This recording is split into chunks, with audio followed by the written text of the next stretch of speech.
Nos belles fermes du début 20e, maisons en pisé, des choses comme ça, on arrive à leur redonner vie, plutôt que de construire du neuf inlassablement.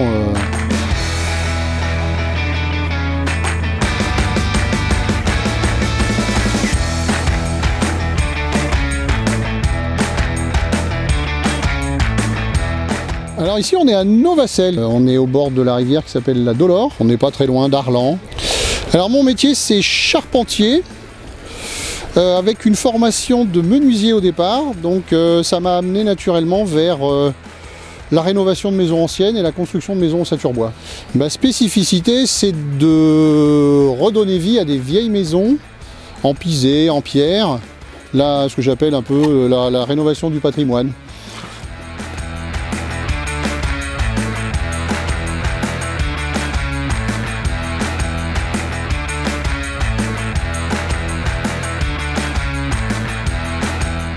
Bon, c'est mes racines ici, j'ai fait une partie de mon enfance et je venais tout le temps en vacances et je voyais ce lieu qui est chargé d'histoire et qui en même temps est...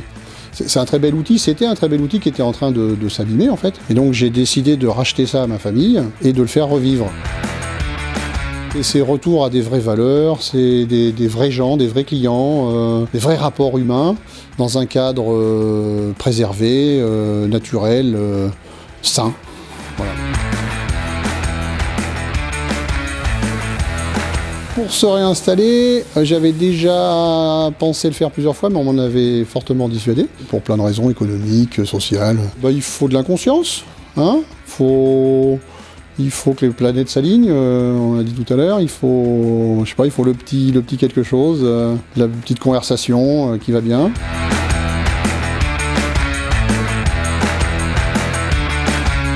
Alors mes premiers pas ont été assez catastrophiques parce que sur un de mes premiers chantiers, je suis passé à travers un toit et je suis parti en hélicoptère à Clermont. Donc c'était pas terrible pour commencer, mais du coup ça m'a fait connaître parce que ça a fait beaucoup de bruit dans la région et j'ai eu la chance de m'en être à peu près remis. Donc du coup quand on parlait du charpentier de Novacelles, ah oui, celui qui est parti en hélicoptère, ben oui, c'est moi. Ça a mis une période de calme sur le début de l'activité. Donc j'ai été obligé d'embaucher mon premier salarié parce que physiquement j'étais plus capable et ça a donné un autre tournant à l'entreprise en fait assez naturellement.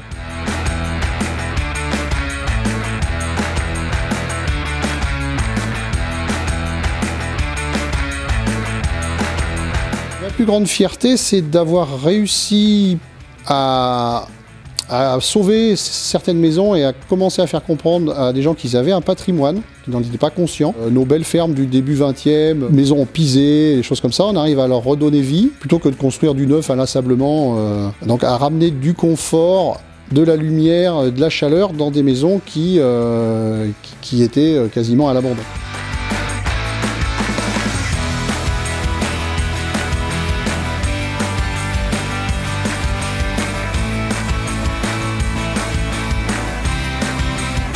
J'aime bien gérer mes chantiers seul.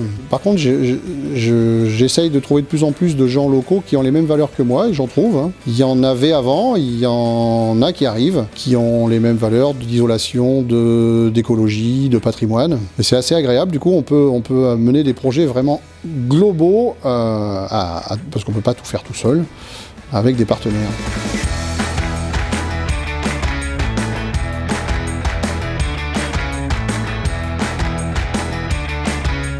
Ma nouvelle philosophie de vie depuis que je suis ici, je ne sais pas si elle a beaucoup changé. Les vrais rapports en fait à tout, aux gens, aux métiers, aux valeurs, des rapports sains, équilibrés, on travaille, on a un résultat, on acquiert de la confiance, puis élever mes enfants dans un cadre assez magique quand même.